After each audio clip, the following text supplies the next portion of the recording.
Hello students, यहाँ पे हम 12th mathematics part 1 chapter number 6 line and plane के एमसीक्यूज कर रहे हैं। ठीक, first question, if the line x upon 3 equal to y upon 4 equal to z is perpendicular to this line then the value of k is. k यहाँ पे second line के denominator में दिख रहा है। ओके, क्वेश्चन है कि ये दोनों लाइन अगर परपेंडिकुलर है तो k का वैल्यू क्या है। सो इन जनरल अगर दो लाइन परपेंडिकुलर है तो उनकी क्या कंडीशन होती है, पहले उस बारे में बात करते हैं।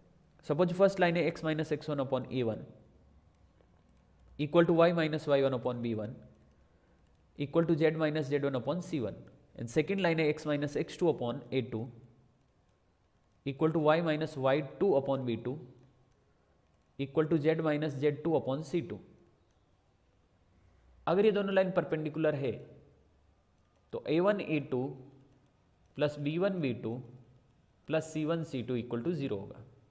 ठीक, ऐसा इसलिए क्योंकि अगर ये दोनों लाइन परपेंडिकुलर है तो इनके पैरेलल वेक्टर भी परपेंडिकुलर होंगे, और A one B one C one इस लाइन के पैरेलल वेक्टर के डायरेक्शन रेशियो है, A two B two C two इस लाइन के पैरेलल वेक्टर के डायरेक्शन रेशियो है।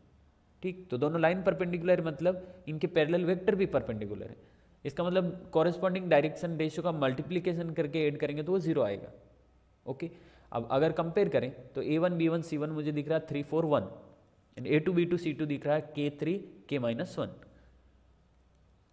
सो ये हो जाएगा 3 into K plus 4 into 3 plus 1 into K minus one equal to zero. ठीक है, 3k plus K is 4k, this is 12 minus one equal to zero, यानी कि 4k इक्वल टू माइनस 11, मतलब k equal to minus 11/4। Okay, option B correct है इसमें। Second question, the vector equation of line is. Okay, question में Cartesian equation given है, vector equation find करना है। So in general अगर line का Cartesian equation x minus x one upon A one equal to Y minus Y one upon B one equal to Z minus Z one upon C one है, तो इसका vector equation होगा r equal to a plus lambda b. ठीक, जहां पे a is x one i cap plus y one j cap plus z one k cap, मतलब numerator में x minus y minus z minus जो कुछ भी है उनको अगर वेक्टर के फॉर्म में बनाए, यानी कि एक पॉइंट है जिससे लाइन पास हो रही है, तो उस पॉइंट का position vector vector a and vector b is parallel vector which is a1 i k plus b1 j k plus c1 k k। Okay, so vector equation हो गया r equal to a plus lambda b. Okay, इस form में बनाते पहले Cartesian equation को, क्योंकि इस form में है नहीं, अदरवाइज डायरेक्टली वैल्यू उठा के डाल देते।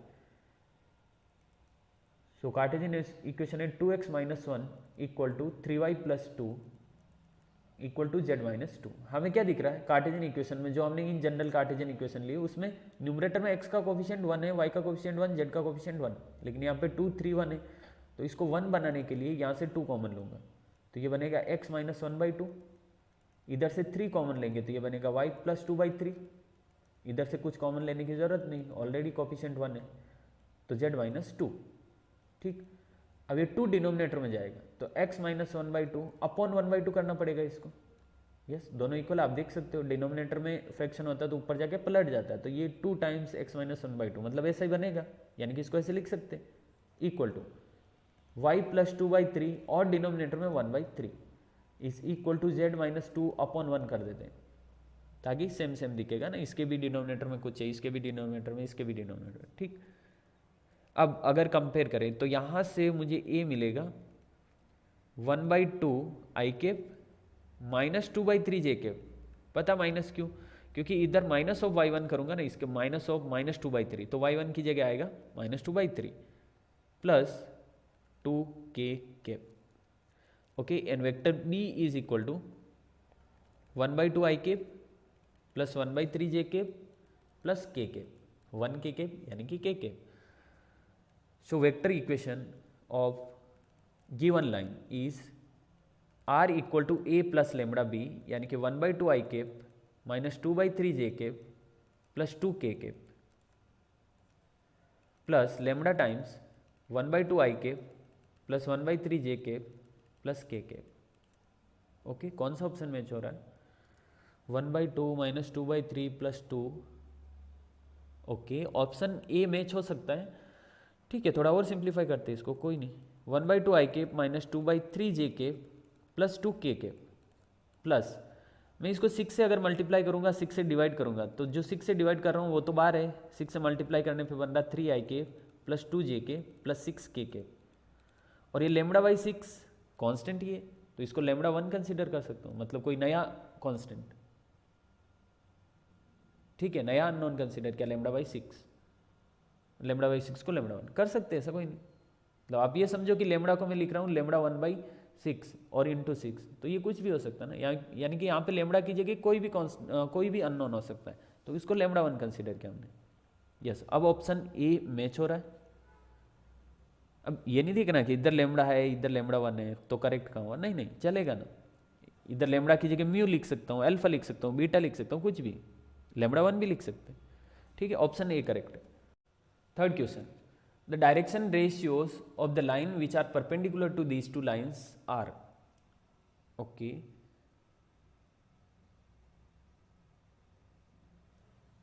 मान लेते हैं जो लाइन इन दोनों लाइन के परपेंडिकुलर है उनके डायरेक्शन रेशियो एबीसी है।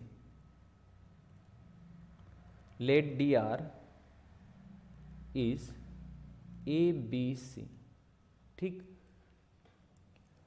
अब ये लाइन इन दोनों लाइन के परपेंडिकुलर है, इसका मतलब a1 a2 plus b1 b2 plus c1 c2 equal to 0 वाली कंडीशन सेटिस्फाई होगी जो हमने क्वेश्चन नंबर 1 में देखा था। अगर दो लाइन परपेंडिकुलर होती है तो उनके डायरेक्शन रेशियो का मल्टीप्लीकेशन करके एडिशन करेंगे तो वो 0 होगा, यानी कि a1 a2 plus b1 b2 plus c1 c2 equal to 0 होगा। ठीक है, तो फर्स्ट लाइन में डायरेक्शन रेशियो है 2 - 3 1, और हमने इस लाइन के डायरेक्शन रेशियो कंसिडर किए ए बी सी। अब ये दोनों परपेंडिकुलर है, इसका मतलब 2 times a minus 3 times b plus c equal to 0 होगा इस कंडीशन के अकॉर्डिंग।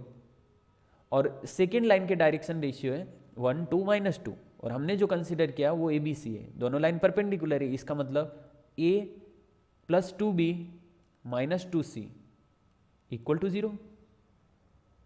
Yes, okay. अब ए बी सी का वैल्यू फाइंड करने के लिए ये दो मेथड है, हम दोनों ही डिस्कस कर लेते हैं यहाँ पे। एक तो ये मेथड है कि ये फर्स्ट वाला ए का पार्ट छोड़ दो, इधर लिखो ए अपॉन समथिंग, समथिंग क्या लिखना वो डिस्कस करेंगे अभी, equal to minus b upon something equal to c upon something. अब डिनोमिनेटर में इस ए को छोड़ दो, जो कुछ भी बचा हुआ ना उनके कोफिशिएंट का डिटर्मिनेंट, मतलब -3 1 2 -2 इसका डिटर्मिनेंट। ओके, डिटर्मिनेंट ऑफ -3 इधर 2 1 -2। ठीक, बी वाले को छोड़ दो, मतलब बी को छोड़ के बाकी जो बचे हुए ना उनका डिटर्मिनेंट 2 1 1 -2 2 1 1 -2। ठीक है, सी को छोड़ दो, बाकी जो बचा हुआ उसका डिटर्मिनेंट यानी कि 2 -3 1 2, राइट। सो ये बना गया a upon 6 - 2 4 equal to minus b upon -4 - 1 -4 - 1 -5 equal to c upon 4 plus 3 7। Okay, ये माइनस से माइनस कैंसिल हो गया, तो मुझे ऐसा कुछ दिख रहा है यहाँ पे a upon 4 equal to b upon 5 equal to c upon 7। इसका मतलब डायरेक्शन रेशियो आएगा 4 5 7 4 5 7, ऑप्शन ए करेक्ट है। ठीक है, एक तो ये तरीका, यही बेस्ट मेथड है। दूसरा ये तरीका है कि आप ए बी सी में दो इक्वेशन है, 3 अननोन है, तो ए बी सी की एग्जैक्ट वैल्यू नहीं फाइंड कर सकते, लेकिन रेशियो फाइंड कर सकते हैं। मतलब मैं ए का वैल्यू सी के फॉर्म में फाइंड कर रहा हूँ, बी का वैल्यू भी सी के फॉर्म में फाइंड कर रहा हूँ। ठीक है, ए एंड बी का वैल्यू सी के फॉर्म में फाइंड कर रहे हैं, तो एक काम करते हैं, पहले हम बी ए को हटाते हैं। ओके, मैं दूसरा मेथड डिस्कस कर रहा हूँ यहाँ पे। वैसे ये बेस्ट मेथड है, इजी मेथड है, लेकिन एक और मेथड है जिसे हम कर सकते हैं इस क्वेश्चन को। ए एंड बी को सी के फॉर्म में फाइंड करते हैं।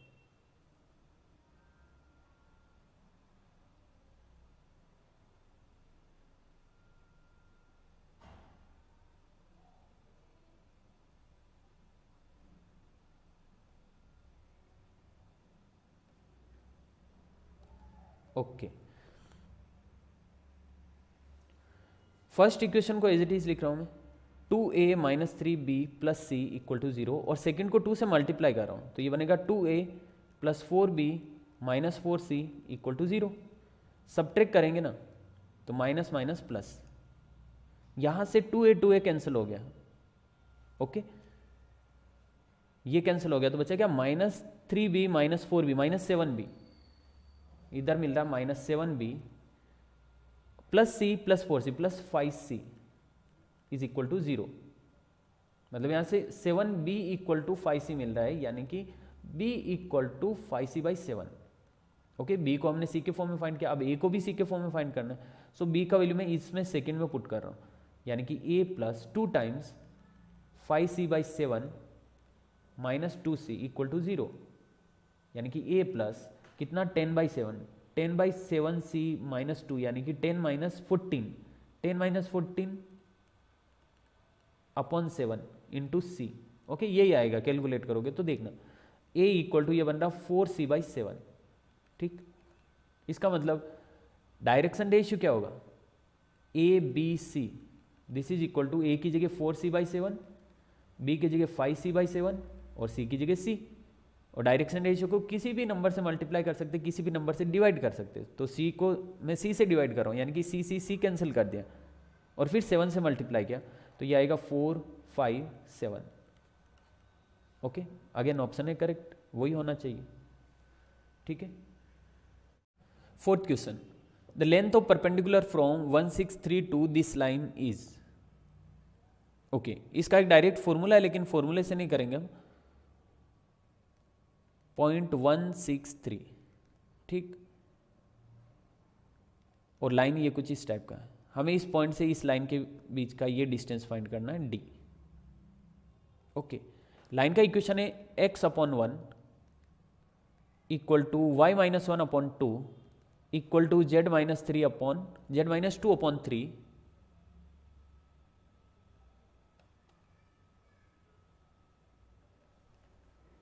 z माइनस 2 अपॉन 3 मान लेते कितना, lambda. Okay, this equal to this equal to this, तो कितना, लेमड़ा। यहां से x इक्वल टू मिलेगा लेमड़ा, अब देख सकते हो x by 1 equal to lambda, यानी कि x equal to lambda. y equal to y minus 1 upon 2 equal to lambda, 2 इधर गया तो 2 लेमड़ा, 1 राइट हैंड साइड में तो प्लस 1, यानी कि 1 plus 2 lambda, so y equal to 1 plus 2 lambda. ठीक, एंड z इक्वल टू पहले 3 मल्टीप्लाई होगा तो 3 लेमड़ा, फिर 2 राइट हैंड साइड गया तो 2 plus 3 lambda. Okay, 2 plus 3 lambda, मतलब क्या हुआ, हमें इस लाइन पे एक्स वाई जेड मिला, एक्स वाई जेड मतलब पॉइंट मिला, लेकिन पॉइंट तो लेमड़ा के फॉर्म में, यस लेमड़ा के फॉर्म में ही मिलेगा, यानी कि लेमड़ा की किसी पर्टिकुलर वैल्यू के लिए कोई एक पॉइंट मिलेगा। सपोज लेमड़ा की किसी पर्टिकुलर वैल्यू के लिए ये पॉइंट मिला, लेमड़ा की किसी दूसरी वैल्यू के लिए ये पॉइंट मिला, लेमड़ा की किसी तीसरी वैल्यू के लिए ये पॉइंट मिला, तो लेमड़ा की किसी न किसी वैल्यू के लिए ये पॉइंट मिलेगा। तो मान लेते हैं ये एक्स वाई जेड, यानी कि lambda 1 plus 2 lambda 2 plus 3 lambda point है, तो हमें बस लेमड़ा की वैल्यू ही फाइंड करनी है। ओके, लेमड़ा की किसी न किसी वैल्यू के लिए तो ये पॉइंट मिलेगा ना, बस लेमड़ा की वैल्यू फाइंड करनी। अब लेमड़ा की वैल्यू फाइंड करने के लिए हम क्या लॉजिक अप्लाई करेंगे, देखो इस लाइन के पैरेलल वेक्टर का डायरेक्शन रेशियो क्या है, d are of parallel vector to this line is 1 to 3, right, 1 2 3। Cartesian equation में जो डिनोमिनेटर में होता है वो उसके पैरेलल वेक्टर के डायरेक्शन रेशियो होता है, अगर न्यूमरेटर में एक्स वाई जेड के कोएफिशिएंट को 1 करें तो, सबको पता है। ठीक, ओके, इस पैरेलल वेक्टर के डायरेक्शन रेशियो 1 to 3 है। इस परपेंडिकुलर लाइन सेगमेंट के डायरेक्शन रेशियो फाइंड कर सकते हैं क्या, 2 पॉइंट फॉर्म से, x2 minus x1, y2 minus y1, z2 minus z1। मान लेते हैं मैं इसको a पॉइंट बोलता हूँ, ये b पॉइंट है, तो direction ratio of A b हम फाइंड कर सकते हैं क्या, यस बिल्कुल कर सकते हैं। Direction ratio of segment a B,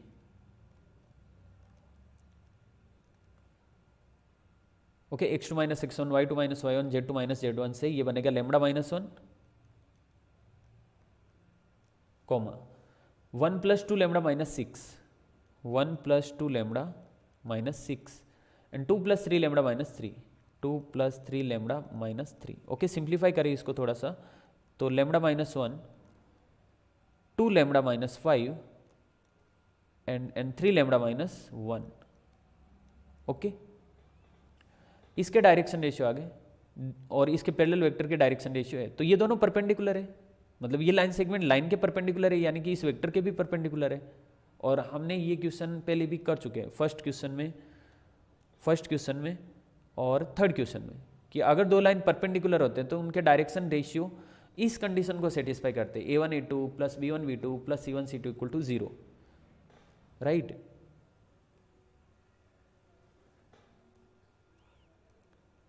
If two lines are perpendicular,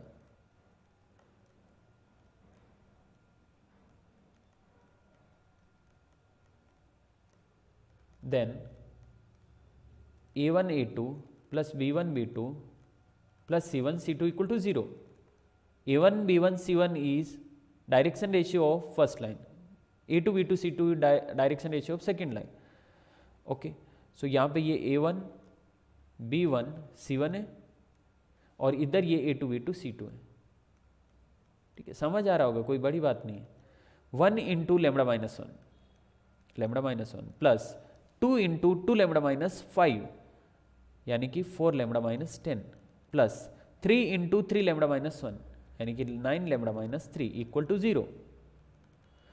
कितना बनना, 14 lambda minus 1 minus 10 minus 11 minus 3 minus 14 equal to 0, यानी कि यहाँ से लेमडा इक्वल टू 1 मिलेगा। बस इसी के पीछे तो पढ़े थे हम कि लेमडा का वैल्यू फाइंड करना था कि हमें एग्जैक्ट बी का कोऑर्डिनेट मिले। और आप देख सकते हो बी कोऑर्डिनेट होगा क्या, बी कोऑर्डिनेट मेरे हिसाब से होगा 1 3 5, yes, b coordinate is 1 3 5, a coordinate 1 6 3 and b coordinate 1 3 5। Okay, अब इन दोनों के बीच का डिस्टेंस फाइंड करना हमें, लेंथ तो परपेंडिकुलर वही होगा ना, ए बी के बीच का डिस्टेंस।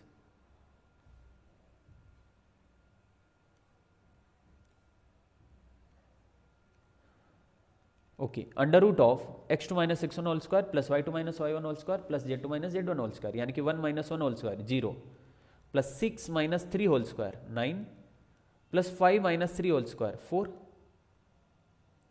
इसका मतलब कितना, under root 9 plus 4 under root 13। Okay, option सी करेक्ट है, ठीक है। लाइन में पहले हमने लेमडा के फॉर्म में बी के कोऑर्डिनेट फाइंड किए, क्योंकि लेमडा की किसी न किसी वैल्यू के लिए ये बी पॉइंट होगा। अब लेमडा की वैल्यू फाइंड करने के लिए हम ये कंडीशन लगा रहे हैं कि ए बी इस लाइन के पैरेलल वेक्टर के परपेंडिकुलर है, क्योंकि लाइन के परपेंडिकुलर है तो इसके पैरेलल वेक्टर के भी परपेंडिकुलर है। इसका मतलब इसका डायरेक्शन रेशियो और इसका डायरेक्शन रेशियो ये वाली कंडीशन सेटिस्फाई करेंगे। तो यहाँ से लेमडा इक्वल टू 1 आया, लेमडा इक्वल टू इसमें वापस पुट किया बी में, तो एग्जैक्ट बी का कोऑर्डिनेट मिला 1 3 5। अब ए के कोऑर्डिनेट गिवन है, बी के कोऑर्डिनेट हमने फाइंड कर लिए, तो दोनों के बीच का distance under root of x2 minus x1 whole square plus y2 minus y1 whole square plus z2 minus z1 whole square which is equal to under root 13। Easy question. Okay, fifth question, the shortest distance between these two lines is.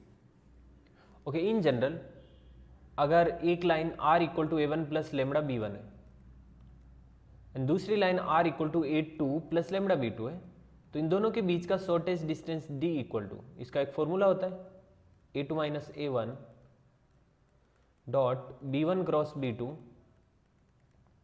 Upon mod of b1 cross b2, right.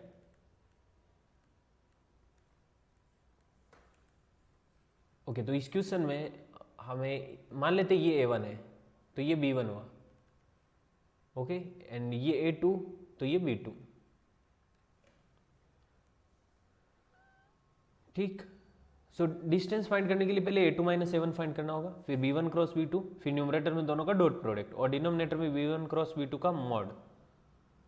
So a2 minus a1, a2 है 2 i cap minus j cap minus k cap, a1 है 1 2 1 यानी कि i cap plus 2 j cap plus k cap. Directly लिख रहा हूँ a2 minus a1 क्या होगा, 2 i cap minus i cap, okay okay, ठीक है, प्रॉपर तरीके से करते हैं, डायरेक्टली नहीं लिखते,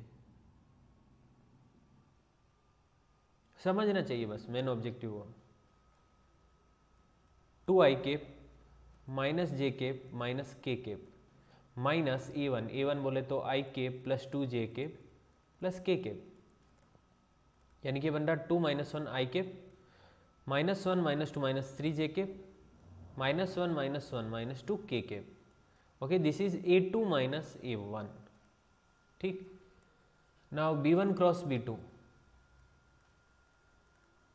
mod of I cap J cap K cap B1 1 minus 1 minus 1 1 minus 1 minus 1 B2 2 1 2 2 1 2।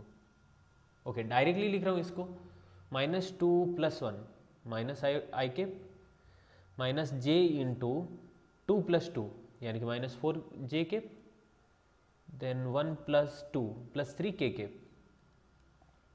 Okay, mod of B1 cross B2 this is equal to under root of minus 1 square plus minus 4 square plus 3 square, 25 plus 1 26 under root 26, ठीक।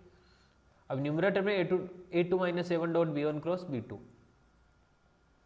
सो वो भी find कर लेते इधर ही, A2 minus A1 dot B1 cross B2। Okay, ये A2 minus A1 और इधर ये B1 क्रॉस B2, दोनों का डॉट प्रोडक्ट करेंगे तो आई कैप का कोएफिशिएंट आई कैप के कोएफिशिएंट के साथ मल्टीप्लाई होगा, फिर जे कैप का जे कैप के साथ, के कैप का के कैप के साथ, और सबको ऐड करना। Minus 1 into 1 is minus 1, minus 4 into minus 3 is plus 12, plus 3 into minus 2 is minus 6, so 12 minus 7 यानी कि 5।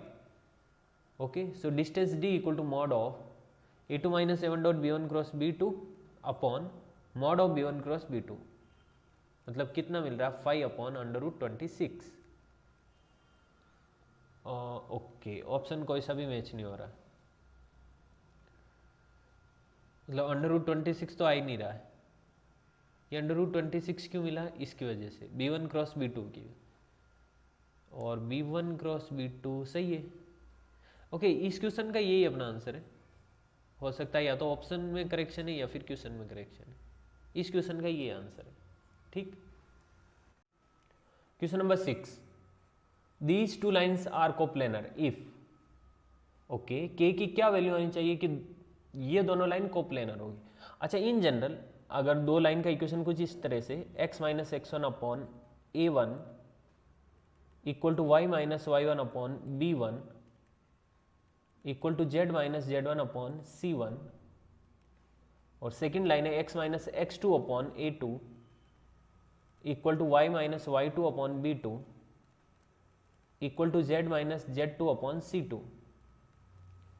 अगर ये दो लाइन की कार्टेशियन इक्वेशन से और ये दोनों लाइन कोप्लेनर है यानी कि एक ही प्लेन के अंदर है, तो इनकी एक कंडीशन होती है mod of determinant of x2 minus x1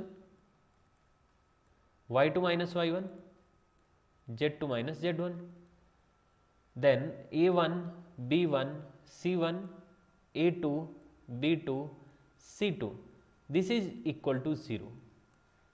okay, so x1 y1 z1 यहाँ पे मिल रहा है 2 3 4 and x2 y2 z2 is 1 4 5, A1 B1 C1 is 1 1 minus के, A2 B2 C2 is K2 1। आप देखो ना, दोनों इक्वेशन गिवन है, कंपेयर करो, x1 y1 z1 x2 y2 z2 A1 B1 C1 A2 B2 C2 find हो जाएगा। Okay, सो इस डिटर्मिनेंट में अगर वैल्यू पुट करेंगे तो x2 माइनस x1 यानी कि 1 माइनस 2, फिर 4 minus 3 5 minus 4 1 1 minus k K2 1 equal to 0, ठीक। सो ये बन रहा minus 1 1 1 1 1 minus k K2 1 is equal to 0। Determinant को सोल्व करते हैं, माइनस 1 1 प्लस 2 के माइनस 1 1 प्लस 2 के, ठीक। इधर माइनस 1 ये गया 1 प्लस के स्क्वायर 1 प्लस के स्क्वायर, ओके, प्लस के इंटू 2 माइनस के प्लस 2 माइनस के इज इक्वल टू 0। के में क्वाड्रेटिक इक्वेशन बनती दिख रही है, तो यहाँ से माइनस के स्क्वायर, अच्छा ठीक है, ब्रैकेट ओपन करते एक बार, माइनस 1 माइनस 2 के माइनस 1 माइनस के स्क्वायर प्लस 2 माइनस के इज इक्वल टू 0। सो के स्क्वायर राइट हैंड साइड में गया तो प्लस का, इधर माइनस 2 के माइनस के राइट हैंड साइड में गया तो प्लस 3 के, -1 प्लस 2 कैंसिल आउट हो जाएगा। सो के कॉमन लेने पर बन रहा है k + 3 = 0, यानी कि या तो k = 0 या k = -3। कौन सा ऑप्शन? Option B correct. ठीक। 7th question, these two lines are इधर परपेंडिकुलर, इंटरसेक्टिंग, इस्क्यू और कॉन्सिडेंट। ओके, अगर दो लाइन परपेंडिकुलर है तो a1 a2 plus b1 b2 plus c1 c2 is equal to 0 होती है, जिसमें a1 b1 c1 है 1 2 3, a2 b2 c2 है -2 -4 6। सो 1 × -2 -2, 2 × -4 -8, 3 × 6 18। 0 हो रहा है क्या? नहीं, 0 नहीं हो रहा है, इसका मतलब परपेंडिकुलर नहीं है। ओके, ऑप्शन ए एलिमिनेट हो गया। इसके बाद इंटरसेक्टिंग और इस्क्यू लाइन साथ में ही चेक होगा। कॉन्सिडेंट देख लेते, मतलब ये ए एंड डी ऑप्शन पहले इसलिए देख रहे क्योंकि ये डायरेक्टली हो जाएगा ना, कुछ ज़्यादा कैलकुलेशन करना नहीं पड़ेगा। लेकिन इंटरसेक्टिंग या इस्क्यू लाइन के लिए कैलकुलेशन काफ़ी लंबी चलेगी। अच्छा, कॉन्सिडेंट लाइन कौन सी होती है? जिनमें पैरेलल वेक्टर दोनों का, जो लाइंस के पैरेलल वेक्टर है वो आपस में पैरेलल होते हैं, तो कॉन्सिडेंट लाइंस होगी, राइट। यानी कि 1 2 3 मतलब इस लाइन के पैरेलल वेक्टर के डायरेक्शन रेशियो और इस लाइन के पैरेलल वेक्टर के डायरेक्शन रेशियो -2 -4 6। अगर मैं -2 से डिवाइड करूँ इसको तो ये बन रहा 1 2 -3। सेम नहीं है, आप देख सकते हो, सेम नहीं है। मतलब इस लाइन के पैरेलल वेक्टर के डायरेक्शन रेशियो और इस लाइन के पैरेलल वेक्टर के डायरेक्शन रेशियो अगर दोनों सेम होते तो हम बोलते कि दोनों लाइन कॉन्सिडेंट है, लेकिन ऐसा नहीं हो रहा है। इसका मतलब ऑप्शन डी भी एलिमिनेट हो गया। ओके, अब चेक करते हैं इंटरसेक्टिंग इस्क्यू लाइन। ये दोनों साथ में ही चेक होगा। फर्स्ट लाइन है x/1 equal to y/2 equal to z/3। मान लेते this is equal to k। ये तीनों आपस में इक्वल है, किसके इक्वल है? मान लेते कि k इक्वल है। तो यहाँ से x इक्वल टू मिल रहा है lambda, y equal to 2 lambda and z equal to 3 lambda. Okay, second line है x-1/-2 equal to y-2/-4 equal to z-3/6। मान लेते ये म्यू के इक्वल है। यहाँ से x इक्वल टू क्या आएगा? देखो ये फर्स्ट वाला और लास्ट वाला एक साथ कर रहे हैं, मतलब ये बीच वाले को भूल जाओ, फर्स्ट एंड लास्ट। तो -2 पहले म्यू के साथ मल्टीप्लाई होगा तो ये होगा -2 म्यू, और फिर 1 राइट हैंड साइड में जाएगा तो प्लस का, यानी कि 1 - 2 म्यू। ये x के इक्वल है। वैसे ही y इक्वल टू हो जाएगा 2 - 4 mu, z equal to 3 + 6 mu. Okay, so actual में हम कर क्या रहे हैं? ये दोनों लाइन पे पॉइंट लिया है इस तरह से, लेमड़ा एंड म्यू के फॉर्म में। सपोज ये L1 लाइन है, ये L2 लाइन है, ये अपने पास L1 लाइन है, ये L2 लाइन है। L1 लाइन पे लेमड़ा के फॉर्म में ये पॉइंट मिला, मतलब लेमड़ा की किसी पर्टिकुलर वैल्यू के लिए ये पॉइंट होगा, किसी दूसरी वैल्यू के लिए ये पॉइंट होगा, तीसरी वैल्यू के लिए ये पॉइंट होगा, तो किसी न किसी वैल्यू के लिए ये पॉइंट होगा। वैसे ही म्यू की किसी पर्टिकुलर वैल्यू के लिए ये पॉइंट होगा, किसी दूसरी वैल्यू के लिए ये पॉइंट होगा, तीसरी वैल्यू के लिए ये पॉइंट होगा, तो किसी न किसी वैल्यू के लिए ये पॉइंट होगा। अब अगर ये दोनों इंटरसेक्ट कर रहे हैं तब तो म्यू की किसी पर्टिकुलर वैल्यू के लिए एंड लेमड़ा की किसी पर्टिकुलर वैल्यू के लिए दोनों का ये कोऑर्डिनेट सेम होगा, राइट। अगर म्यू एंड लेमड़ा की किसी पर्टिकुलर वैल्यू के लिए ये कोऑर्डिनेट सेम हो रहा है तब हम बोलेंगे कि इंटरसेक्टिंग है, और ऐसा कोई म्यू या लेमड़ा की वैल्यू नहीं मिल रही है जिसके लिए ये इंटरसेक्टिंग पॉइंट मिल रहा है, तो वो इस्क्यू लाइन्स होगी। अब ये कैसे चेक करें कि क्या म्यू की किसी पर्टिकुलर वैल्यू के लिए एंड लेमड़ा की किसी पर्टिकुलर वैल्यू के लिए ये पॉइंट मिल रहा है कि नहीं मिल रहा? तो हम एक काम करते हैं, इसका एक्स कोऑर्डिनेट इसका एक्स कोऑर्डिनेट इक्वल करते हैं, वहां से लेमड़ा एंड म्यू में एक रिलेशन आएगा। फिर इसका वाई कोऑर्डिनेट इसका वाई कोऑर्डिनेट इक्वल करते हैं, अगेन लेमड़ा एंड म्यू में एक और रिलेशन आएगा, मतलब 2 इक्वेशन आ गई। दोनों को सोल्व करेंगे, लेमड़ा एंड म्यू की एग्जैक्ट वैल्यू आ जाएगी। फिर देखो कि उस लेमड़ा की वैल्यू पे जो कोऑर्डिनेट आ रहा है वो उस म्यू की वैल्यू पे जेड कोऑर्डिनेट आ रहा है कि नहीं आ रहा। ठीक, ओके, करते हैं फिर। इंटरसेक्टिंग पॉइंट के लिए, for intersecting point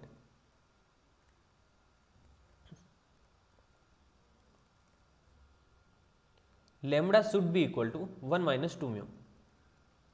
okay, x coordinate को इक्वल कर रहा हूं, यानी कि lambda + 2 mu -1 = 0। This is equation 1, ठीक है, ओके। एंड साथ में 2 lambda equal to y coordinate को इक्वल कर रहा हूँ, यानी कि 2 माइनस 4 म्यू, 2 कॉमन आया, लेफ्ट हैंड साइड से कैंसिल हो गया, तो lambda equal to 1 minus 2 mu, यानी कि यहाँ से मिल रहा है lambda plus 2 mu minus 1 equal to 0। Okay okay okay,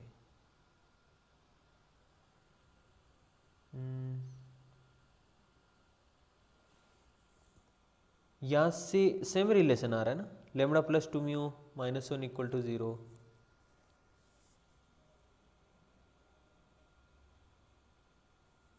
okay ठीक है, कोई नहीं, lambda plus 2 mu minus 1 equal to 0, ये दोनों एक ही है, तो अब जेड को इक्वल करके देखते हैं।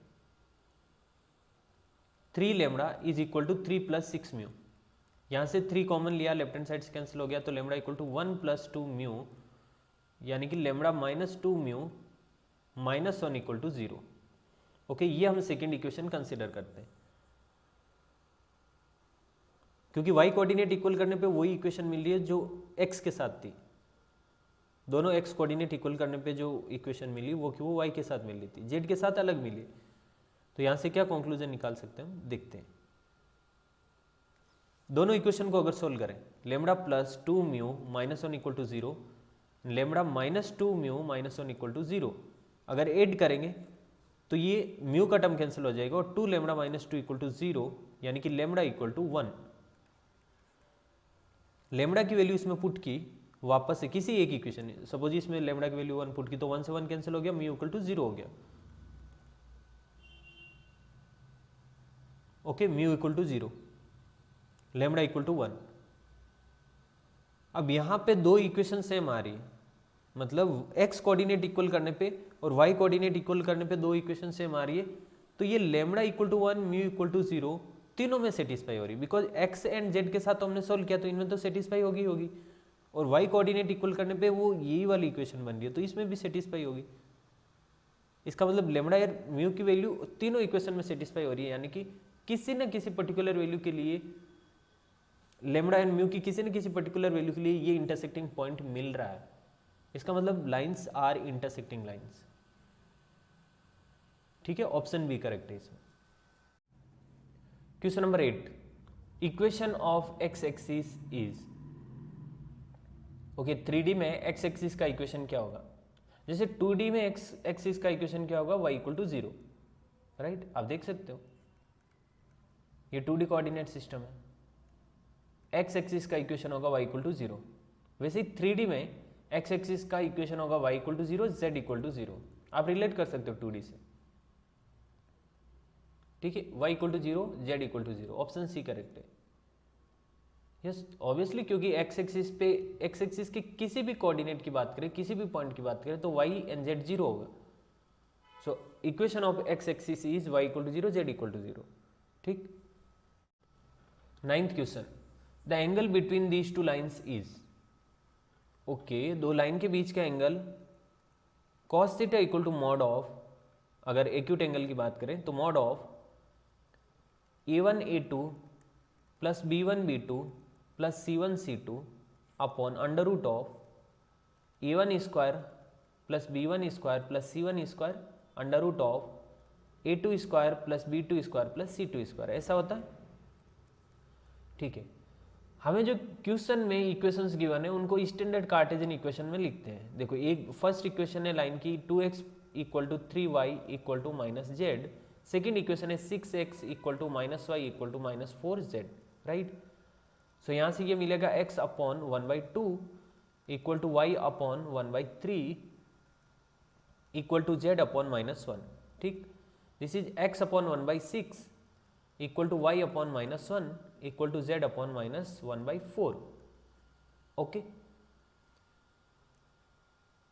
ओके। इसमें a1 b1 c1 a2 b2 c2 क्या होंगे, इसके डिनोमिनेटर में जो भी नंबर है वो a1 b1 c1 और इधर a2 b2 c2, right. a1 b1 c1, this is a2 b2 c2। So cos theta is equal to mod of, देखो जब भी इस टाइप के क्वेश्चन आता है ना 3D लाइन में एंगल फाइंड करने का, तो पहले सिर्फ न्यूमरेटर को सोल्व करो, क्या पता ये 0 बन जाएगा। 0 बनेगा तो एंगल 90 डिग्री आएगा और ऑप्शन में दिख भी रहा है, राइट। और अगर 0 डिग्री दिखता है तो हम डायरेक्टली ये देख लेना है कि क्या फर्स्ट लाइन के डायरेक्शन रेशियो सेकंड लाइन के डायरेक्शन रेशियो के प्रोपोर्शनल तो नहीं है। हालांकि नहीं दिख रहा है, नहीं प्रोपोर्शनल है, तो 0 डिग्री तो नहीं होगा, क्योंकि अगर डायरेक्शन रेशियो इनके प्रोपोर्शनल होते हैं तो दोनों लाइन या तो पैरेलल होती है या कॉन्साइड होती है, उस केस में दोनों के बीच का एंगल 0 डिग्री होगा। लेकिन है नहीं, इसका मतलब ऑप्शन सी एलिमिनेट हो गया। 90 डिग्री है, इसका मतलब सिर्फ न्यूमरेटर को सोल्व करो एक बार, डिनोमिनेटर को छेड़ना ही नहीं। न्यूमरेटर में क्या a1 a2 यानी कि 1/2। अच्छा इसको साइड में सोल्व कर रहा हूँ, 1/2 इंटू 1/6, ठीक है, plus 1/3 into -1, okay, plus -1 into -1/4, ठीक। ये इधर न्यूमरेटर का पार्ट है, ये बन रहा 1/12 माइनस 1/3 प्लस 1/4, 1/12 प्लस 1/4 माइनस 1/3। इसको 3 से मल्टीप्लाई डिवाइड कर रहा हूँ ताकि इसका डिनोमिनेटर 12 बन जाएगा और न्यूमरेटर में 3 + 1 4, माइनस 1/3 एज इट इज। तो ये बन रहा 1/3 माइनस 1/3, यस ये 0 बन गया, 0 बन गया न्यूमरेटर में। मतलब ये cos थीटा इक्वल टू पूरा का पूरा 0 है, यानी कि theta equal to 90 degree. Yes option D correct. Okay, 10th question, direction ratios of this line are, okay are नहीं एक्चुअली इज, मतलब एक ही करेक्ट है इसमें से। सो लाइन है 3x + 1 equal to 6y - 2 equal to 1 - z। Okay, इसको standard Cartesian equation बनाते, फिर देखते डिनोमिनेटर में क्या है। जो भी डिनोमिनेटर में होगा उस लाइन के डायरेक्शन रेशियो होगा। सो स्टैंडर्ड फॉर्म में बनाने के लिए न्यूमरेटर में x का कोफिशिएंट 1 होना चाहिए, तो यहाँ से 3 कॉमन लेना होगा, तो ये बनेगा x + 1/3, ठीक, इक्वल टू यहाँ से 6 कॉमन लिया तो y - 2/6 यानी कि 1/3, ओके, इक्वल टू यहाँ से माइनस कॉमन लिया तो ये बना z - 1, ओके, x + 1/3 अपॉन 1/3 ऐसे लिख सकते हो इसको, क्योंकि x, y एंड z तीनों का कोफिशिएंट 1 बनाना, equal to y - 1/3 upon 1/6 equal to z - 1 upon -1। Yes, direction ratio of this line is denominator, यानी कि 1/3 1/6 -1। अब डायरेक्शन रेशियो को किसी भी नंबर से मल्टीप्लाई डिवाइड कर सकते हैं, फर्क नहीं पड़ता। जैसे डायरेक्शन रेशियो ये है लेकिन ऑप्शन मैच नहीं हो रहा, कोई बात नहीं, हम 6 से मल्टीप्लाई कर रहे हैं इसको, तो ये बनेगा 2, 1, -6। अब मैच हो रहा है क्या, 2, 1 - 6, yes option B correct. Okay, question number 11, the perpendicular distance of plane from the origin is √14 units, then what is the value of k। Okay, origin से प्लेन का डिस्टेंस अगर √14 यूनिट है तो k का वैल्यू क्या है। k plane की equation में एक अननोन है। सो इन जनरल अगर प्लेन का equation ax + by + cz + d equal to 0, okay ये प्लेन है, और अगर point x1 y1,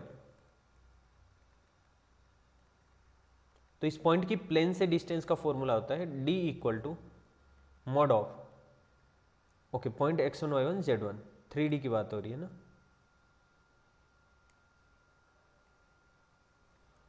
point x1 y1 z1। So d = mod of ax1 + by1 + cz1 + d upon √ of a² + b² + c², ऐसा होता है। Yes, okay, हमें question में given है 2x + 3y - z - k = 0, ये प्लेन का इक्वेशन है, और d का वैल्यू √14 गिवन है। पॉइंट क्या है, ओरिजिन 0 0 0 0 0, एक्चुअली 3D है ना। सो इस फॉर्मूले में पुट करेंगे तो d की जगह √14 mod of ax1 by1 cz1, ये पूरा 0 हो जाएगा क्योंकि x1 y1 z1 का वैल्यू 0 0 0 है। सो इधर बनेगा -k अपॉन डिनोमिनेटर में कितना, √ ऑफ a² + b² + c², यानी कि 4 + 9 + 1, ओके x y z के कोफिशिएंट का स्क्वायर करके sum. 9 plus 4 13, 13 plus 1 14, under root 14 बन रहा है denominator. So under root 14 is equal to mod of minus k upon under root 14। ठीक, सो अंडर रूट 14 इधर आया तो under root 14 into under root 14 क्या हो गया, ठीक है एक बार लिखते, equal to mod of minus के, यानी कि मॉड ऑफ माइनस के इज इक्वल टू 14। ओके, इसको मॉड से बाहर लेके आ सकता हूँ ना रूट को, क्योंकि ये तो वैसे ही पॉजिटिव है। मॉड का मतलब है कि अंदर जो कुछ भी है वो पॉजिटिव होने वाला है, तो ये तो अंडर रूट 14 तो पॉजिटिव है ना, तो डिनोमिनेटर में मॉड लगाने का कोई मतलब नहीं, इधर लेके आ गया। तो under root 14 into under root 14 is 14। अब यहाँ से मॉड हटाएंगे तो माइनस के इक्वल टू प्लस माइनस 14, यानी कि K equal to plus minus 14।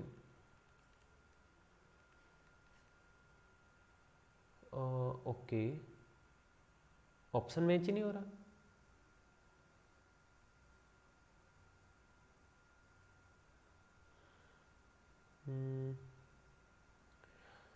ठीक है, ऑप्शन ए कर सकते हैं हम correct,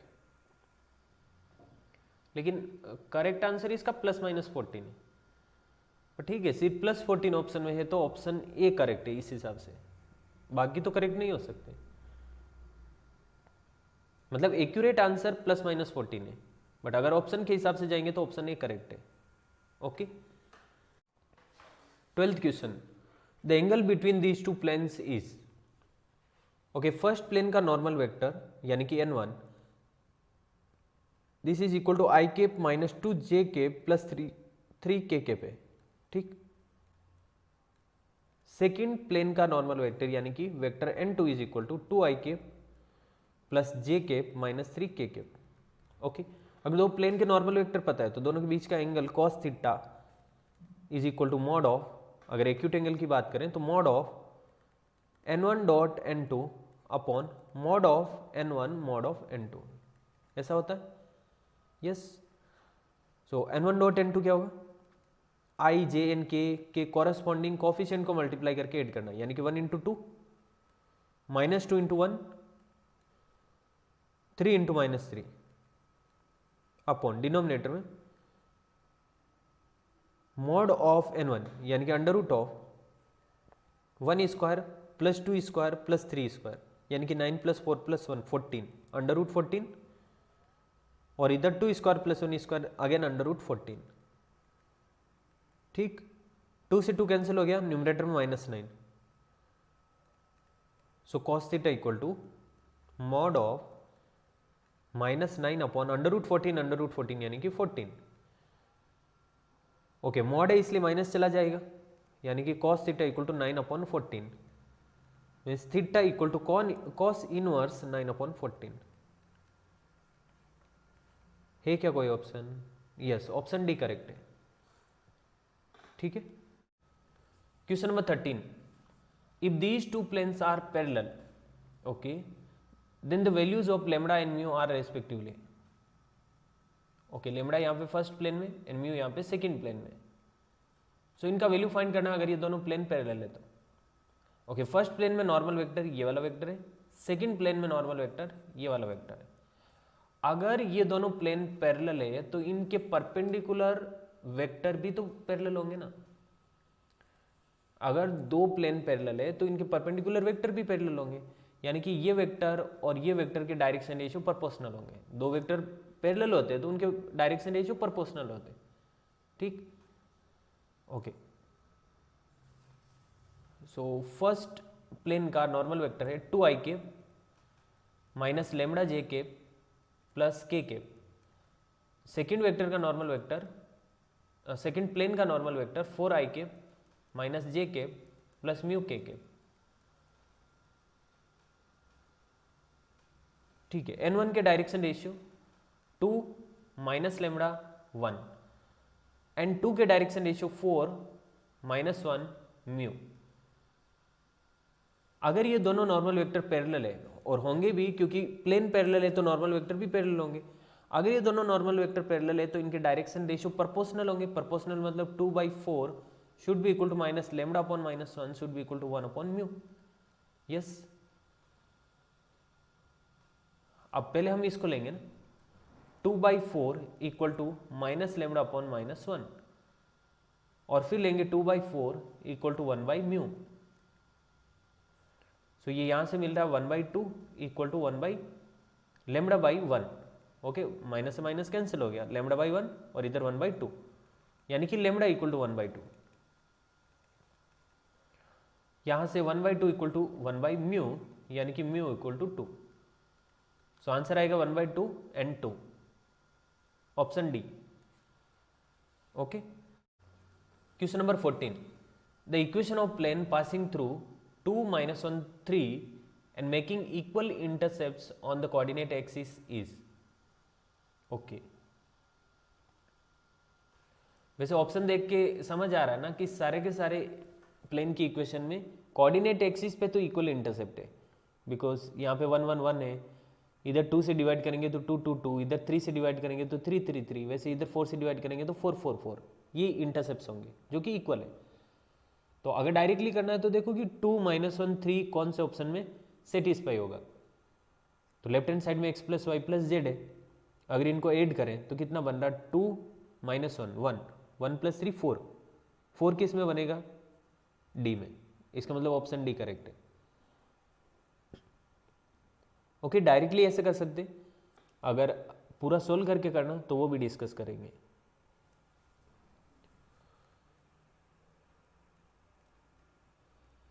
equation of the plane having A, B, C intercepts on x, y and z axis is। Okay, plane का इक्वेशन जिसका x, y and z axis पे ABC intercept है वो होता है x upon a plus y upon b plus z upon c equal to 1।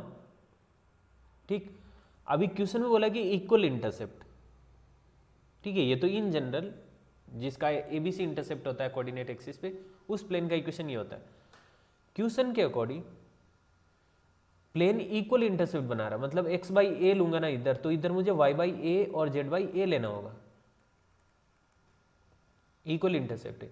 इन ये plane 2, -1, 3 से पास हो रहा है, this plane passing through 2, -1, 3। Okay, इसको अगर सिंप्लीफाई करके लिखे a है ना, तो ये राइट हैंड साइड में चला जाएगा, मतलब ये बनेगा x + y + z = a। और ये प्लेन 2, -1, 3 से पास हो रहा है, इसका मतलब 2, -1 + 3 शुड बी a, यानी कि a शुड बी 4। और ये 4 इधर पुट करेंगे तो एग्जैक्ट हमें प्लेन का इक्वेशन मिल जाएगा x + y + z = 4, यानी कि option D. Okay, question number 15, measure of angle between these two planes is. Okay, इन दोनों प्लेन के बीच का एंगल फाइंड करना। अच्छा, ऑप्शन में 0 डिग्री दिख रहा है, देखो ऑप्शन में जब भी 0 डिग्री और 90 डिग्री दिख रहा है ना, तो डायरेक्टली करना है इसको। डायरेक्टली कैसे, 0 डिग्री के लिए क्या करेंगे, एक्स वाई जेड के कोफिशिएंट प्रोपोर्शनल होने चाहिए, बिकॉज एक्स वाई जेड के कोफिशिएंट नॉर्मल वेक्टर के डायरेक्शन रेशियो होते हैं। नॉर्मल वेक्टर के डायरेक्शन रेशियो अगर प्रोपोर्शनल है, इसका मतलब नॉर्मल वेक्टर पैरेलल है। अगर प्लेन के नॉर्मल वेक्टर पैरेलल है तो प्लेन पैरेलल है, यानी कि दोनों के बीच का एंगल 0 डिग्री हो जाएगा। सो 0 डिग्री को कंफर्म करने के लिए हमें ये देखना है कि एक्स वाई जेड के कोफिशिएंट प्रोपोर्शनल तो नहीं है, बिकॉज वापस से रिपीट कर रहा हूँ, ऐसा क्यों, क्योंकि एक्स वाई जेड के कोफिशिएंट अगर प्रोपोर्शनल है तो इसका मतलब नॉर्मल वेक्टर के डायरेक्शन रेशियो प्रोपोर्शनल है, यानी कि नॉर्मल वेक्टर पैरेलल है। नॉर्मल वेक्टर पैरेलल मतलब प्लेन पैरेलल, यानी कि दोनों के बीच का एंगल 0। सो फर्स्ट प्लेन में नॉर्मल वेक्टर है, नॉर्मल वेक्टर के डायरेक्शन रेशियो है 5, 2, एक्चुअली 5 - 2 3, सेकेंड है 15 - 6 9, 15 - 6 9। क्लियरली दिख रहा है, फर्स्ट को 3 से मल्टीप्लाई करेंगे तो ये सेकेंड वाला मिलेगा, इसका मतलब प्रोपोर्शनल है। आप देख सकते हो 5/15 is equal to -2/-6 is equal to 3/9, यानी कि नॉर्मल वेक्टर के डायरेक्शन रेशियो प्रोपोर्शनल है, यानी कि नॉर्मल वेक्टर पैरेलल है, मतलब प्लेन पैरेलल है, यानी कि दोनों के बीच का angle 0 degree. Option A correct. ठीक, अदरवाइज आप ऐसे भी फाइंड कर सकते हो, कॉस थीटा इक्वल टू, अपने पास फॉर्मूला है ना इसका, mod of n1 dot n2 upon mod of n1 mod of n2। Okay, इससे भी जा सकते हैं, लेकिन 0 डिग्री दिख रहा है तो डायरेक्टली ऐसे ही करना। ठीक है, question number 16, the direction cosines of normal to the plane are. Okay, plane का इक्वेशन है 2x minus y plus 2z equal to 3। इस प्लेन के नॉर्मल का डायरेक्शन कोसाइन फाइंड करना है। ठीक, अच्छा, नॉर्मल के direction ratio of normal of the plane is 2 minus 1 two x y z के जो कोफिशिएंट होते हैं वो नॉर्मल के डायरेक्शन रेशियो होते हैं। ठीक है, अब डायरेक्शन रेशियो है अपने पास, डायरेक्शन कोसाइन फाइंड करना। इन जनरल अगर किसी वेक्टर के डायरेक्शन रेशियो है ABC, तो direction cosine LMN equal to इस तरह से फाइंड करते, plus minus A upon under root of A square plus B square plus C square, M equal to plus minus B upon under root of A square plus B square plus C square, and N equal to plus minus C upon under root of A square plus B square plus C square. ठीक, ABC की जगह यहां पे 2 minus 1 2 है, so इसके according L equal to plus minus 2 upon under root of, okay इसको एक साथ ही सोल्व करके लिख देते क्योंकि तीनों के डिनोमिनेटर में ऐसा कुछ आ रहा है, A square plus B square plus C square का रूट, सो ये बनेगा 4 प्लस 1 प्लस 4 यानी कि 9, मतलब plus minus 2 by 3। M equal to plus minus minus 1 by 3, ये माइनस है ना इसलिए ये माइनस प्लस हो जाएगा, minus plus 1 by 3। Minus plus का मतलब क्या, ये जब प्लस आएगा तब ये माइनस में आएगा। Last N equal to plus minus 2 by 3, yes plus minus 2 by 3। Okay, plus minus के फॉर्म में, इसका मतलब यहाँ पे दो कॉम्बिनेशन बन रहे हैं डायरेक्शन कोसाइंस के। So direction cosines of normal of given plane are 2 by 3 minus 1 by 3। Minus क्यों लिया, क्योंकि इसको प्लस लेंगे तो इसको माइनस लेना, अब इसको प्लस लिया तो इसको भी प्लस, और दूसरा बनेगा minus 2 by 3 1 by 3 minus 2 by 3। ये दो आंसर पॉसिबल है, option A and option B. ठीक है, ऑप्शन बी भी करेक्ट हो सकता है क्योंकि डायरेक्शन कोसाइन ऐसे इस तरह के पेयर में आते हैं प्लस माइनस के फॉर्म में, सो ए एंड बी दोनों करेक्ट है, मतलब होंगे ही दोनों करेक्ट, क्योंकि ऐसा कुछ क्वेश्चन में रीजन भी नहीं दिया है कि किसको एलिमिनेट करना है, किसको रिजेक्ट करना है, सो दोनों आंसर होंगे इसके। Okay, question number 17, the equation of plane passing through these 2 points in parallel to Y axis is. Okay, इन दोनों पॉइंट से पास होने वाला प्लेन जो वाई एक्सिस के पैरेलल है उसका इक्वेशन क्या है। वाई एक्सिस के पैरेलल है मतलब प्लेन वाई एक्सिस को इंटरसेक्ट नहीं कर रहा है, इसका मतलब प्लेन की इक्वेशन में वाई नहीं होना चाहिए। ओके, वाई चार ऑप्शन में ही नहीं है, सो डायरेक्टली कोई भी ऑप्शन एलिमिनेट नहीं हो रहा है। ठीक, इसको डायरेक्टली हम इस तरीके से भी कर सकते हैं क्योंकि प्लेन इन 2 पॉइंट से पास हो रहा है, इसका मतलब प्लेन की इक्वेशन में ये दोनों पॉइंट सेटिस्फाई होने चाहिए। तो देखो कौन सा ऑप्शन है जिसमें ये दोनों पॉइंट सेटिस्फाई होंगे। ठीक, डायरेक्टली तो ऐसे कर सकते हैं, अगर प्रॉपर मेथड से करना तो कैसे करेंगे।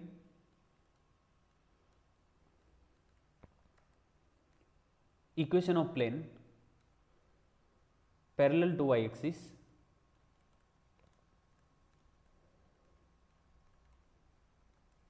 ओके एमसीक्यू टाइप क्वेश्चन के लिए वो बेस्ट मेथड है, दोनों पॉइंट चेक करो कौन से ऑप्शन में सेटिस्फाई हो रहे हैं, कोई एक ही ऑप्शन होगा जिसमें दोनों पॉइंट सेटिस्फाई होंगे। ओके, और प्रॉपर मेथड से करना तो ऐसे करेंगे, equation of plane parallel to Y axis, ये होगा A X minus x1 plus B Y minus y1 नहीं होगा क्योंकि वाई एक्सिस के पैरेलल है, सो वाई का टर्म होना ही नहीं चाहिए। फिर आएगा C Z minus z1 is equal to 0। ठीक, x1 z1 मतलब अगर हम a x minus x1 plus B Y minus y1 plus C Z minus z1 equal to 0 plane की इक्वेशन कंसीडर करें तो x1 y1 z1 वो point होता है जिससे प्लेन पास होता है। तो x1 y1 z1 की तो दो दो वैल्यू गिवन है, मतलब अब अपने पास दो पॉइंट है ना जिससे प्लेन पास हो रहा है। इसका मतलब x1 z1 का प्रॉब्लम नहीं है, ये तो इनमें से कोई भी लेंगे आंसर आ जाएगा। लेकिन फाइंड करना हमें A and C, right. A and C find करने के लिए ये डेटा को यूज करेंगे। Okay, plane passing through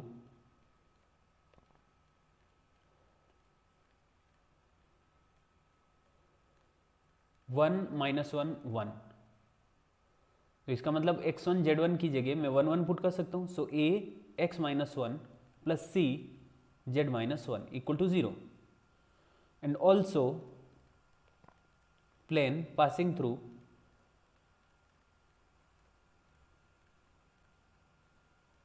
three two four, इसका मतलब x की जगह 3 एंड z की जगह 4 पुट करेंगे। सो ये बनेगा a 3 minus one plus c 4 minus one is equal to 0, ठीक है। यानी कि 2a plus 3c is equal to 0, मतलब कि a equal to minus 3c by 2।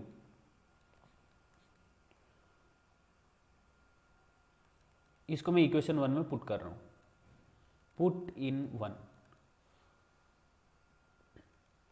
a equal to minus 3c by 2, x minus one plus c की जगह c z minus one equal to 0। c common आके 0 में चला गया। So minus 3 by 2 X minus one plus z minus one equal to 0। Okay, 2 से multiply करेंगे तो ये बनेगा minus 3 X minus one plus 2 times z minus one equal to 0, यानी कि minus 3x plus 3 plus 2z minus 2 equal to 0। Okay, यानी कि minus 3x plus 2z plus 1 equal to 0, यानी कि 3x minus 2z minus 1 equal to 0। Option B correct, ठीक है। थोड़ा सा वापस से रिपीट कर रहा हूं, हो सकता है स्टार्टिंग में कंफ्यूजिंग हो। Equation of plane parallel to Y axis ये होता है, वाई का टर्म नहीं होना चाहिए, तो equation of plane passing through Y parallel to Y axis ये होगा। अब प्लेन 1 माइनस वन 1 से पास हो रहा है, यानी कि प्लेन का इक्वेशन ये है, लेकिन ये ए एन सी के फॉर्म है ना, तो ए एन सी को हटाने के लिए हम सेकेंड पॉइंट का यूज़ करेंगे कि प्लेन सेकेंड पॉइंट यानी कि 3 2 4 से भी पास हो रहा है। वहाँ से A equal to minus 3c by 2 आया, ए की जगह पुट करेंगे सी कॉमन आके 0 में चला गया। सिंप्लीफाई करो, प्लेन का इक्वेशन आ गया। ओके, ये प्रॉपर मेथड था। और बेस्ट मेथड क्या है, देखो कि कौन से ऑप्शन में ये दोनों पॉइंट सेटिस्फाई हो रहे हैं, वो बी में ही सेटिस्फाई होंगे, बस बाकी में नहीं होंगे, ठीक। Question number 18, the equation of plane in which these two lines lie is. Okay, मतलब वो प्लेन का इक्वेशन फाइंड करना है जिसमें ये दोनों लाइन्स लाई करती है, ठीक। यानी कि किस तरह की सिचुएशन है, ये एक प्लेन है, इसमें एक ये लाइन है और दूसरी ऐसी कैसी लाइन है।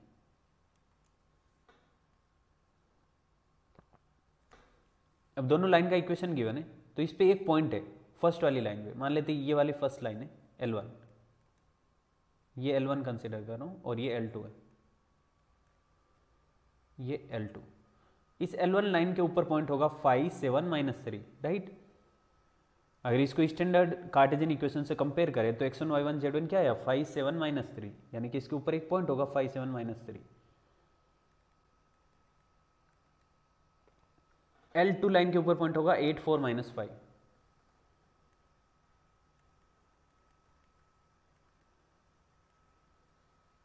ओके, डिनोमिनेटर में 4 4 माइनस 5, ये इस लाइन के पैरेलल वेक्टर के डायरेक्शन रेशियो है। मतलब L1 लाइन के अगर पैरेलल एक वेक्टर है तो इसके डायरेक्शन रेशियो है 4 4 माइनस 5, और L2 लाइन के पैरेलल जो वेक्टर होगा उसके डायरेक्शन रेशियो 7 1 3।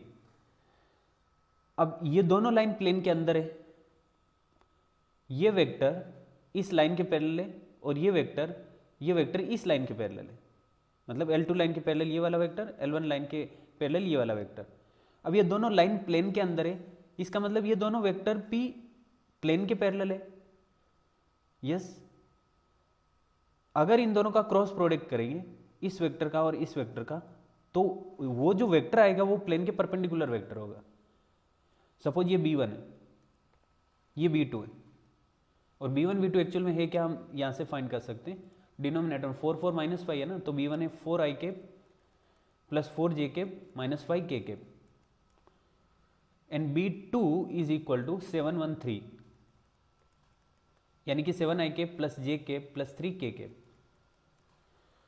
ओके, ये दोनों वेक्टर का जो क्रॉस प्रोडक्ट करेंगे वो इस प्लेन के परपेंडिकुलर वेक्टर होगा, बिकॉज ये दोनों वेक्टर लाइन के पैरेलल है और लाइन प्लेन के अंदर है, मतलब ये दोनों वेक्टर प्लेन के पैरेलल है।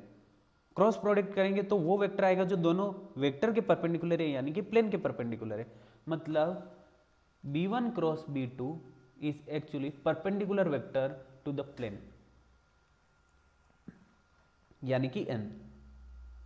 ठीक है, फाइंड करके देखते हैं क्या मिलता है। भाई प्लेन का इक्वेशन फाइंड करने के लिए n तो फाइंड करना ही पड़ेगा, n तो चाहिए, और साथ में एक पॉइंट भी, पॉइंट तो दो है, कोई भी ले सकते हैं, i cap j cap k cap. b1 4 4 minus 5, b2 7 1 3,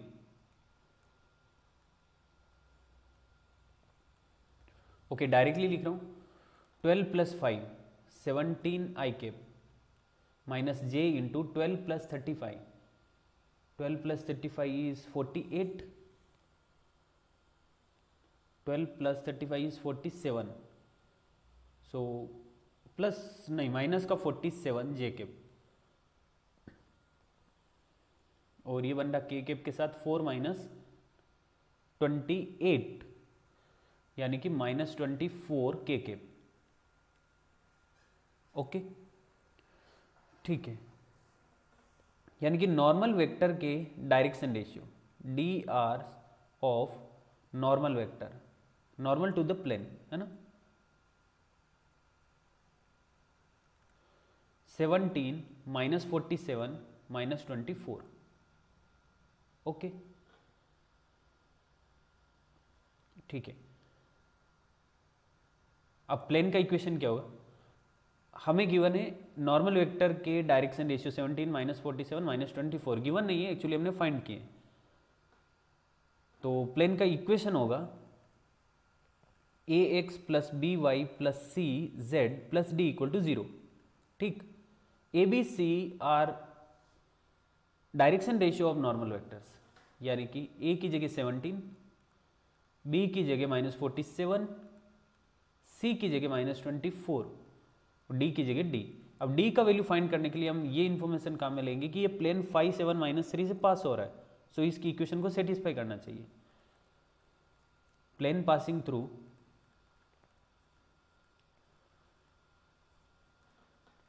5 7 minus 3, so इसका मतलब 17 into 5 minus 47 into 7 minus 24 into minus 3, यानी कि ये प्लस हो जाएगा, और into 3 plus D should be equal to 0। यहाँ से जो भी डी की वैल्यू आती है वो इधर पुट करेंगे तो एग्जैक्ट प्लेन का इक्वेशन आ जाएगा। ठीक, दिस इज 85 माइनस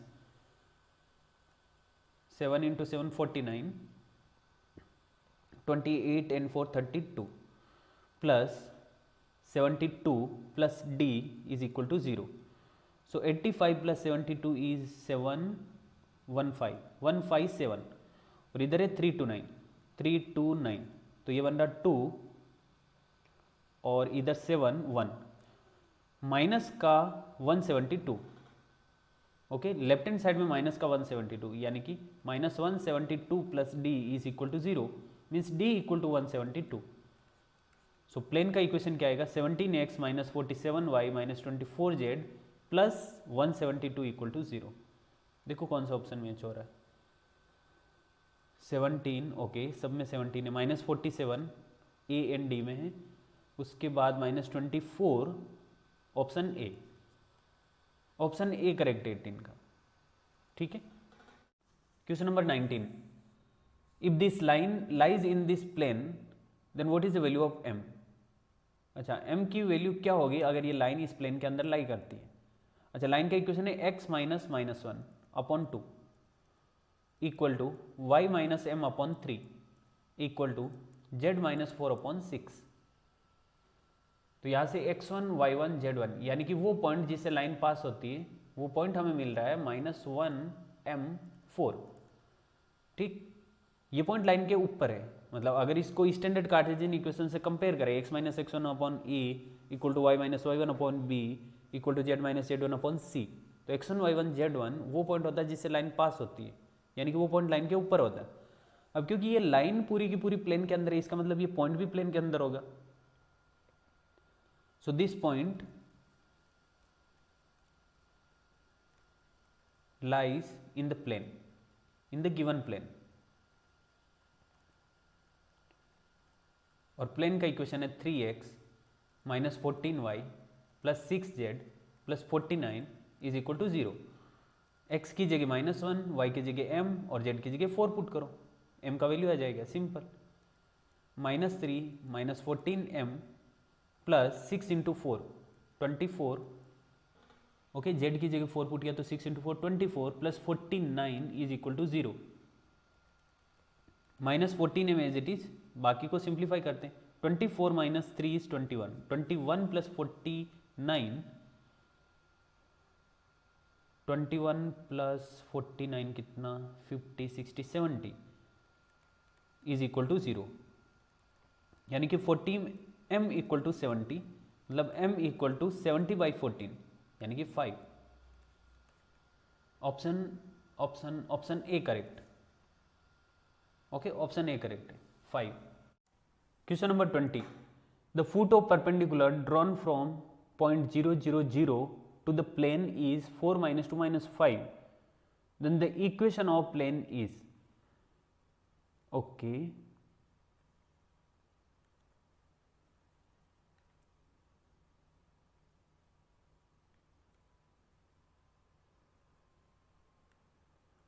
क्वेश्चन ऐसा है 0 0 0 से अगर एक प्लेन पे फुट ऑफ परपेंडिकुलर डालें तो फुट ऑफ परपेंडिकुलर के कोऑर्डिनेट 4 माइनस 2 माइनस 5 है। तो प्लेन का इक्वेशन हमें फाइंड करना है। ओके, प्लेन का इक्वेशन फाइंड करना। ये फुट ऑफ परपेंडिकुलर प्लेन के ऊपर है, मतलब ये पॉइंट प्लेन में लाई करता है। मान लेते हैं ये ए पॉइंट है, ये बी पॉइंट है, बी पॉइंट प्लेन के अंदर है। अब प्लेन का इक्वेशन फाइंड करने के लिए हमें एक पॉइंट चाहिए जिससे प्लेन पास होता है, वो तो पॉइंट बी है, और एक normal vector given, normal vector चाहिए रहता है, या नॉर्मल वेक्टर के डायरेक्शन रेशियो चाहिए रहते हैं। सो ए बी के डायरेक्शन रेशियो फाइंड कर सकते हैं। अब क्योंकि ये फुट ऑफ परपेंडिकुलर है, इसका मतलब ए बी नॉर्मल वेक्टर है, A B is normal to the plane.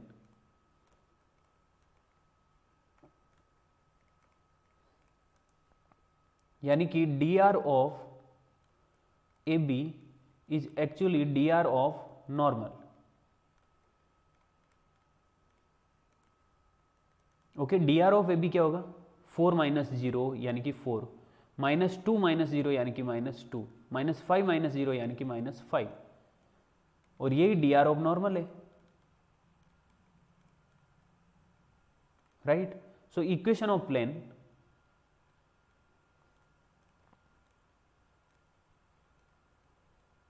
Equation of plane a x minus x1 plus b y minus y1 plus c z minus z1 equal to 0, where ABC is direction ratio of normal and x1 y1 z1 is point through which plane is passing. Okay, dr of normal 4 minus 2 minus 5, so either 4 x minus 4 plus b की जगह -2, तो यहाँ से plus हटा देते हैं, directly -2 करते हैं।